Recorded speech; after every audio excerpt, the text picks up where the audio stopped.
I hope you've been following my videos. If you have, you'll see that they're leading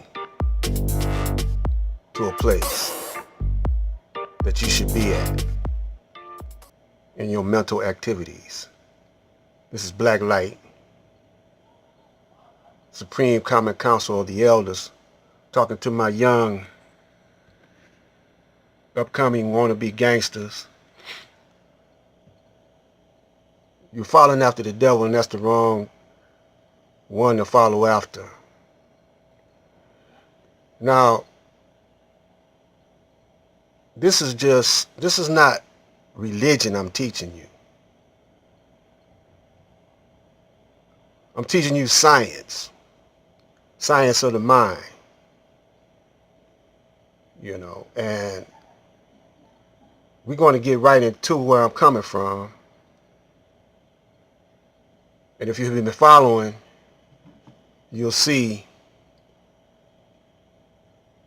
that during the development of gangs,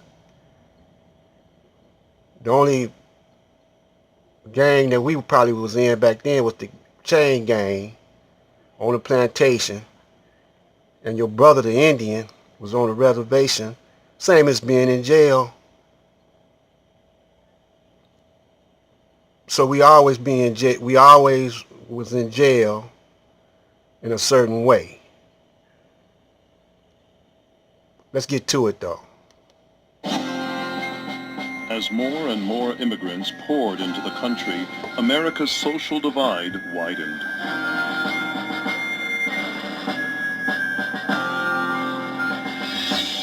The Irish especially were drawn to the United States.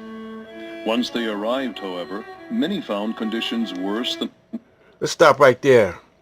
Interrupt this. Immigrants. See, we not immigrants. We were kidnapped. And some of us were conquered. We're talking about the black and the brown and the red. And I might ask also the yellow. Come on, let's get busy. What they had left behind. Jobs were hard to come by, cities were filthy, and discrimination was rampant. More and more, the immigrant found himself turning to gang life in the day-to-day struggle of surviving urban America. They're coming from... Stop again. We're talking about Caucasian tribes. You're talking about the Anglo, the Saxon, the Goth, different tribes, or the Caucasian. Not talking about the black man now.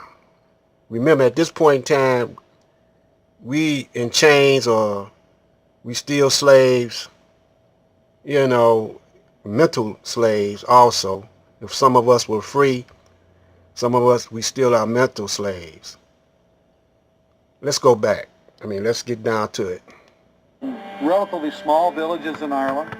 They're plopped into a huge city where they're really despised by the larger society. They have no money, they have no skills, they have mostly no professional education of any kind. These were people at the very bottom of society. The Irish are the first major American urban ethnic group. They are the first ones to really have to deal with the urban experience, and they had no experience in the urban setting. So they try to... Now see, they're not talking about you. They say American, Caucasians. They don't consider black people, brown people, red people Americans. Let's go back. To deal with an urban setting with no skills, no education, no literacy, well, they're going to be terribly vulnerable to turning to illegal activities or just simply combining together to survive. Remember, gangs very often are viewed as survival mechanisms, and certainly they viewed it that way.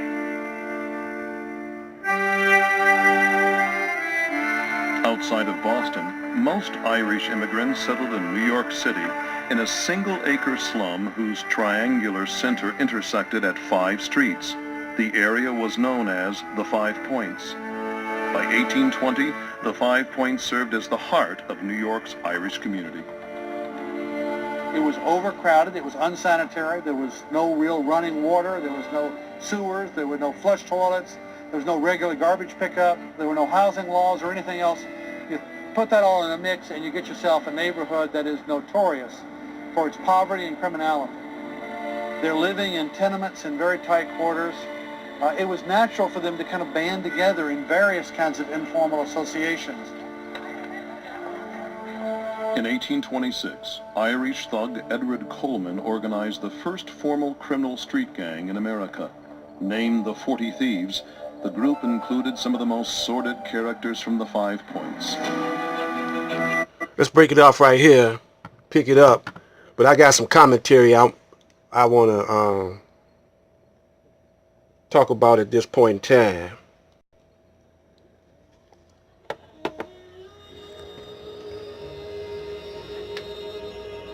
This reminds you of the black man, see? Right now. That's why I say you following in the footsteps of the devil. See, our mentality wasn't like that.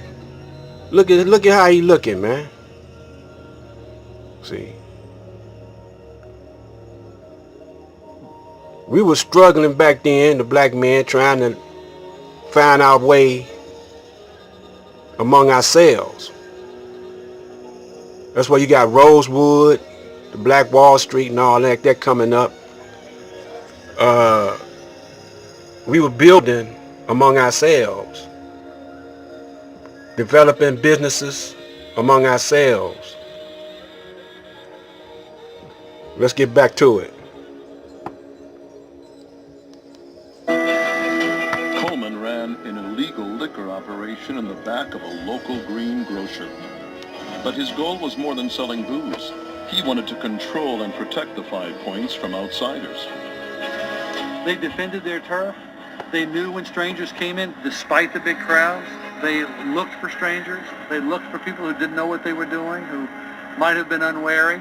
So visitors were told, do not go into 5 Points. That's a dangerous place. Don't visit it. Because of gangs like the 40 Thieves, many perceived the entire community as threatening. The people who tarnish the group are outsiders who see the gang experiences and somehow use that to label or classify the minority groups as if somehow these gangs are representative of that whole ethnic group. This was particularly true with the Irish. Outsiders who get only news reports on those gangs tend to think that the whole community is that way. The 40 Thieves maintained control of 5 Points for 10 years until 1838, when Coleman was convicted of killing his wife. The motive? She had failed to meet his earning expectations selling corn.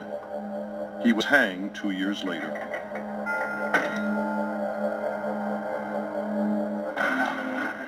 But gang activity didn't end with Coleman out of the picture.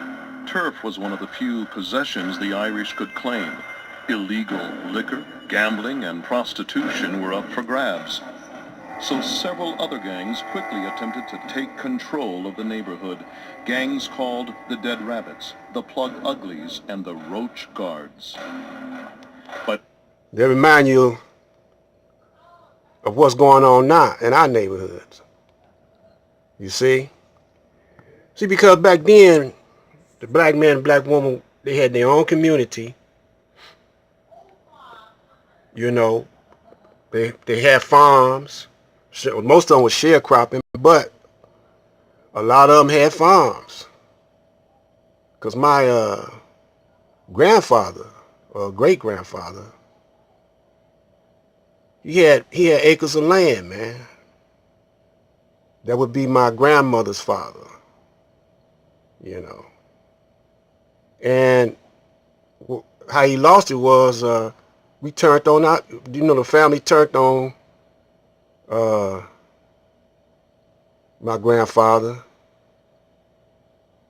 trying to see who gonna be the one top dog. You know, they start cheating each other out of money and whatever. But that's, you know, that's why we learned how to follow after the devil. We took on the devil's ways, like right now.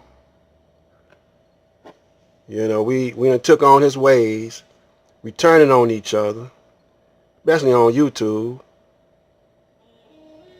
You know, we got that gangster mentality or gang mentality. You know, when we hooked up that hip hop, we developed dances to go along with it. Then we start battling each other with the dance moves. Then we start battling each other with the rap. You know, we start seeing who could rhyme the baddest, battling each other.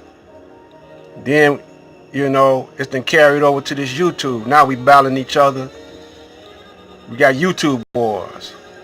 You know, we done turned into a soap opera, into a reality show. You know, and following in the footsteps of the Caucasian. But when we tried to develop our own communities, they bombed or terrorized, you know, us in our own. See, we had towns, you know, getting prosperous. The Caucasian, you know, in his competitive mentality, warlike mentality, came and bombed whole towns, man, blew up with airplanes, you know. But now he has more sophisticated himself in a higher science, you know, and less educated you know, you're not being educated on the level that he was. He held you back from that. So we adopted his ways, his lower mentality. We adopted those ways.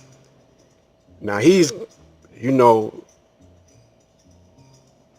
developing his scientists, you know, to find out what make you tick, because now he knows that you are the first man on the planet and that you were here way before he was here.